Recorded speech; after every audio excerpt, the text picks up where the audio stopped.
खबर बरेली से है, जहां बरेली की बारादरी पुलिस ने तंत्र मंत्र से खजाना खोजने और नकली हत्या का षड्यंत्र रचकर पैसे वसूलने वाले गैंग के 5 आरोपियों को गिरफ्तार किया। पुलिस ने आरोपियों के पास से घटना में प्रयुक्त एक कार, पीतल का कलश, नकली पीली धातु के 18 सिक्के, 27,000 रुपए और एक तमंचा, 12 बोर का कारतूस, 3 चाकू और 5 मोबाइल बरामद किए हैं। आपको बता दें कि पीड़ित मोहनलालगंज बरोर गांव वजीरगंज थाना क्षेत्र के बदायूं ने 29 जनवरी 2025 को थाना बारादरी में तहरीर दी थी। मोहनलाल ने बताया कि ये एक माह पहले उसकी मुलाकात भूरा खान नाम के व्यक्ति से हुई, जिसने उसे उसके घर पर तंत्र मंत्र किया और उसकी परेशानियों का कारण यही है कि भूरा ने मोहनलाल को एक तांत्रिक मौलवी से मिलवाया, जो उसके घर आया और तंत्र मंत्र करके ये दावा किया कि उसके खेत में सोने के सिक्कों से भरा खजाना दबा है। इसके बाद मौलवी और उसके साथी पैसे लेकर तंत्र मंत्र करते रहे और मोहनलाल से 4,77,000 रुपए ले लिए। 25 जनवरी को मौलवी को गोली मारने का ड्रामा रचकर उसे मृत दिखाकर मोहनलाल से 10 लाख रुपए की मांग की गई, जिसके बाद में 6 लाख रुपए पर तय किया गया। पुलिस ने सूचना के आधार पर कार्रवाई की और विकास भवन के पास से गैंग के 5 सदस्यों को गिरफ्तार किया। गिरफ्तार अभियुक्तों में इकलास, भूरा खां, मोहम्मद रजा, लियाकत खां और शाहमीर खां शामिल हैं। आरोपियों से पूछताछ में पता चला है कि रेलवे और बस स्टेशनों पर ऐसे लोगों को निशाना बनाते थे जो परेशान रहते थे और फिर उन्हें तंत्र मंत्र और नकली खजाने के जाल में फंसाकर पैसे वसूलते थे। पुलिस ने सभी आरोपियों को गिरफ्तार कर कार्यवाही शुरू कर दी है। बरेली से ब्यूरो रिपोर्ट।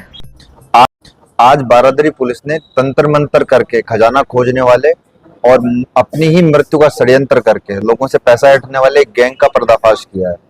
तो इन गैंग का जो एमओ होता था, जो इनका काम करने का तरीका होता था कि एक परेशान आदमी को ढूंढते थे, लाचार आदमी को, और उसको जो भूरा नाम का एक व्यक्ति है वो इनको विश्वास दिलाता था कि मेरे पास एक मौलवी मेरे जानकार हैं जो आपकी सारी समस्याओं का समाधान कर देंगे।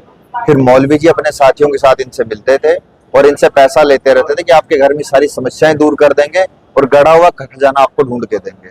जब ये विश्वास में आ जाते थे, जब पैसा देने लगते थे, तो यही लोग उनके खेत में, घर में खजाना छिपा देते। जो आप सिक्के देख रहे हैं सामने रखे हुए हैं आपके, ये सिक्के छिपा देते हैं। ये कलश रखा हुआ है पीतल का, तो उनको विश्वास हो जाता था कि नहीं साहब, ये मौलवी जी बहुत पहुंचे हुए हैं। और जब ये पहुंचते थे एक्चुअल में कि आप तंत्र मंत्र से हम आपका खजाना खोल के दिखाएंगे आपको, उस दिन इनका एक साथी आता था ये कट्टा लेके और मौलवी जी पे फायर करके भाग जाता था। मौलवी जी नकली खून रखते थे, कोई जानवर का, मुर्गे का, बकरे का, और उसी को अपने सीने पे लगा लेते थे। अब ये लोग सेकंड पार्ट पे आते थे। पहले पार्ट में जैसे इस केस में 4,77,000 रुपए उन्होंने ऐंठ लिए थे इसको ढूंढने के लिए, खजाना ढूंढने को और खोलने के लिए। सेकंड पार्ट में फिर ये क्या करते हैं कि मौलवी जी की मृत्यु हो गई है, आपकी जमीन पे हुई है, तो इसमें हम आपके खिलाफ मुकदमा लिखवाएंगे कि आपने लालच में आके मौलवी जी को मार दिया।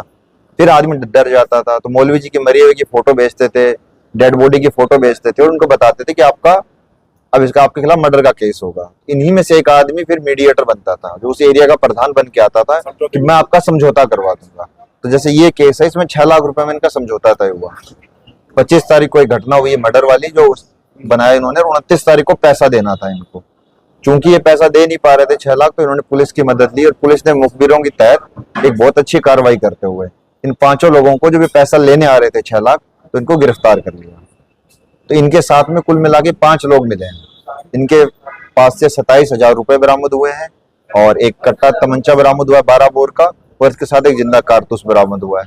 इसके अलावा कुछ एक 18 ये सिक्के हैं और एक कलश है। ये सब पीली धातु के बने हुए जो बताते थे कि आपका सोना है। ये नकली हुआ, सब नकली है। अब तक इन्होंने कितने ऐसे लोगों को ठगा है? अभी तक हमारे सामने कोई और वादी आया नहीं है, बट इन लोगों से बात में इन्होंने बताया कि कई बार पहले भी कर चुके हैं कारनामे। तो लेकिन जैसे भी आपके थ्रू जब जनमानस में बात जाएगी कि मौलवी जी हैं, क्योंकि मर्डर का मुकदमा होता है तो आदमी थोड़ा डर जाता है, तो जैसे ये बात आम पब्लिक में आएगी तो हो सकता है, हमें पूरी आशा है कि कुछ और लोग सामने आएंगे जो जिनके साथ ये धोखाधड़ी पहले कर चुके हैं।